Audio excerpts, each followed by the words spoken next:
Sir, are you a Muslim? Are you a Muslim? No, sir, please, are you a Muslim? Please, are you a Muslim? Sir, do you love Moses? Do you love Moses? Do you believe in Moses? Who is the mother of Moses?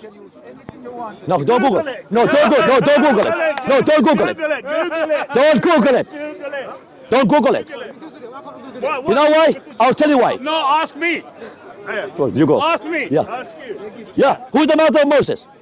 Jochebed. Thank you very much. Who is the mother of Moses? Amram. Imran. Who was Jochebed? Jochebed was the auntie of Amram. Now, Moses was born, was a baby. A baby, a basket, and a base saved the nation of Israel in Egypt. That's right. That's it. That's right. A baby, a basket, and a base. A baby was put in a basket by Jochebed because he was so beautiful they hid him for 3 months. Yeah. And guess what? A daughter of Pharaoh came down to the river Nile to base, and she saw that baby cry in a basket, and he said that could be a baby of one of the Hebrew. And Miriam came, can I get a nurse to nurse the baby for you?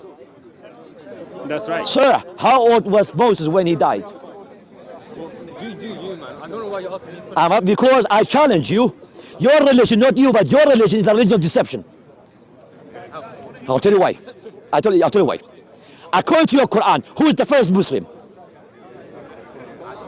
According to your Quran, who is the first Muslim? No, it's not. No, it's not. I don't have to remember. You can Google it. You can Google it.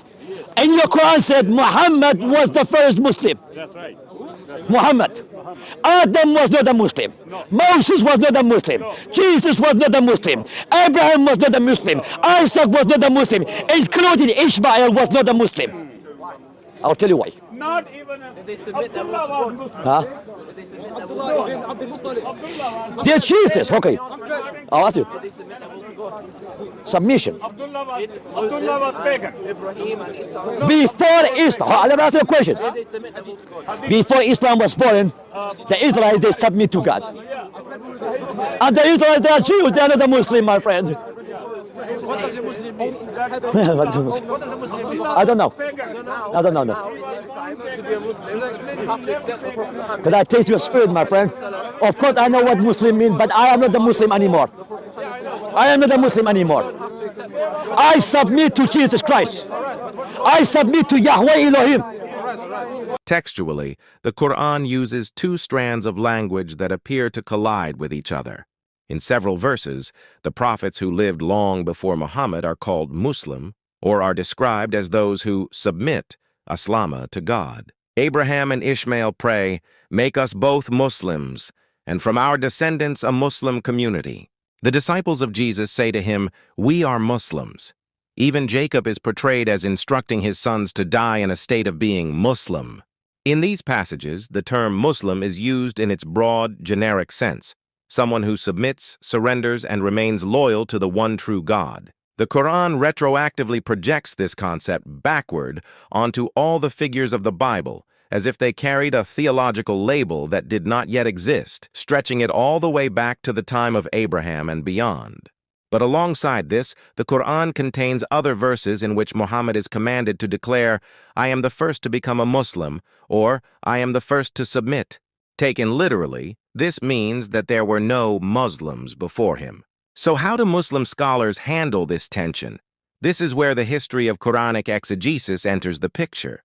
From the classical period onward, commentators have recognized the difficulty posed by the word awalu, first. They usually interpret it in a limited, non-universal sense. The first of this community, the first in his era, or the foremost among Muslims. In other words, the term first is redirected toward the context of Muhammad's own community rather than the entire history of humanity. This interpretive adjustment allows them to reconcile 2 seemingly conflicting strands of Quranic language, one emphasizing Muhammad's uniqueness and primacy as the head of the final community, and the other asserting continuity by claiming that the religion of earlier prophets was essentially the same as Islam today. Philologically, the meaning of first is shifted from a chronological marker to an honorific title. Am I a Muslim? No. I submit to God. Am I a Muslim? No. I didn't ask you if you were a Muslim or not. I was a Muslim. Yeah, but I didn't ask you. I was a Muslim. Like you. Alhamdulillah Jesus. Alhamdulillah Jesus. No. Did Jesus pray 5 times a day? I don't know how many times you prayed. No, I'm asking you a question, sir. Because you say, I got a group of Muslims in where I live. Huh? No, I don't. I'm shaking my head. I'm shaking my head because I know your religion more than you now. You are a teenager, is it? Are you 17, 18, 19? What? How old are you? 17, yeah? Okay, okay, okay. Do you know your religion? Do you know your religion? Okay, ask your question, be honest. How many, according to your sources, how many times an angel came and washed the internal organ of your Prophet Muhammad? Because my friend, because I will tell you why. You know nothing about Moses. You know nothing about Moses. And you know nothing about Muhammad. And you say we love Moses. We are Muslim. Okay, that's okay. Are you a Muslim? Okay, let me tell you something. Let me tell you. How many times angel came and opened the chest of Muhammad and washed the inside organ of your prophet? How many times? 3, thank you very much. After 3 times an angel came.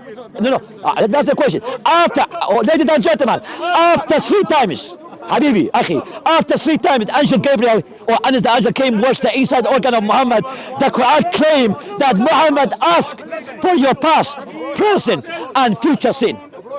The forgiveness of your past, Habibi. Ya Ustaz, after last time, Muhammad was still a sinner. But the Lord Jesus Christ not only had no sin, but he forgave sin on earth. That was why they call him a blasphemer. You laughing? Why did they crucify Jesus? I know you call them we don't agree with that. Well, therefore, let me tell you something. Then why did Allah say it? I changed the image of Jesus. I resembled the image of Jesus. And the Quran says it wasn't Jesus, but someone else was crucified on that instead of Jesus. That means Allah declared that he's a deceiver. Allah deceived 2.5 billion Christians to believe in a crucifixion which has never taken place. Therefore, thank you very much. Your Quran tells us that Allah is the deceiver. And that's why I'm out. I'm proving everything. Your Quran claimed that, Habibi, you don't know your Quran. You don't know your Quran. Your Quran said the crucifixion take place. Hold on. In Islamic doctrine, the central issue behind the crucifixion is not merely whether Jesus was crucified, but what Allah himself is said to have done during that event according to the Quran.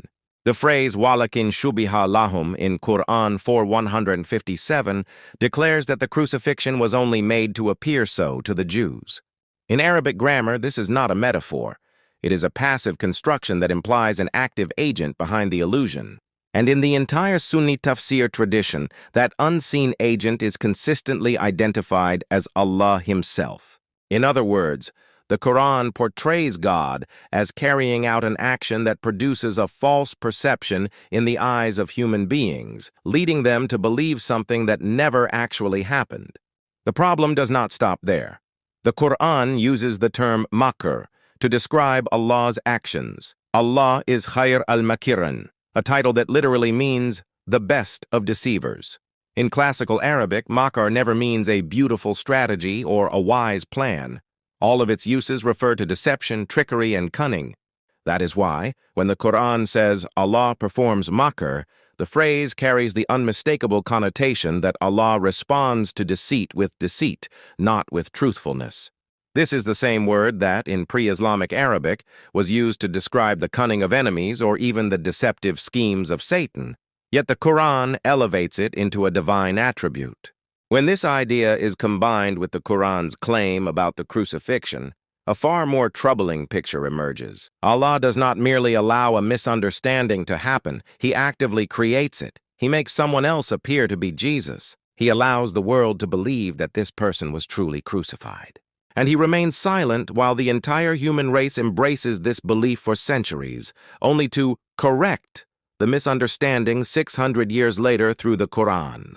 Ethically, this paints a portrait of a deity who intentionally permits, even causes, a false religion, from the Islamic perspective, to grow into one of the largest faiths on earth without issuing any correction for hundreds of years. If the true God is the God of truth, how could he employ deception in a matter as monumental as the crucifixion, a moment that reshaped world history, formed the faith of billions, and became the foundation of the entire Christian tradition? If the Quran is right, then Allah himself is ultimately responsible for the rise of Christianity, because he is the one who created the appearance that Jesus was crucified and raised. In other words, the whole of Christian faith would rest on a scenario that Allah deliberately orchestrated, only to condemn it 6 centuries later.